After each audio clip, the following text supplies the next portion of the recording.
Hi friends. దీన్ని ఒక ఏరియాలనేమో కోడిజుట్ల కూర అంటారు, ఒక ఏరియాలనేమో కొయ్యగూర అంటారు సార్. కొయ్యగూర అంటారు ఫ్రెండ్స్. ఇది వర్షాకాలంలో మాత్రమే వస్తుంటుంది, ఇట్లా దిబ్బల మీద అక్కడక్కడ మొలుస్తుంది.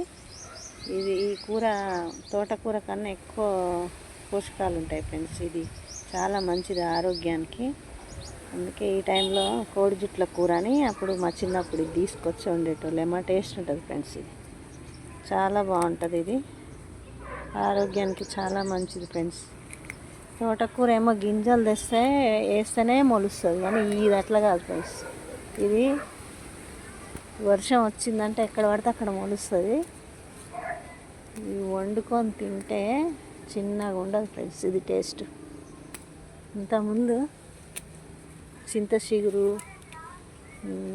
ఇది కలిపి వండేటోళ్ళు, లేకుంటే చింతపండు రెబ్బలు వేసుకొని 2 ఎల్లిపాయలు కారంలో దంచి వేస్తే సూపర్ టేస్ట్. ఎంత బాగుంటుందో ఇది. నేను ఇది తెంచుకొని ఈరోజు కూర చేద్దామని ఇక్కడికి వచ్చిన. ఇంకా 2 రోజులు అయితే ఇంకా పురుగు పడుతుంది, ఇంత ఫ్రెష్గా ఉండదు. ఇక ఆషాఢం వస్తుంది కదా, అమాస వెళ్తే ఇక గతం.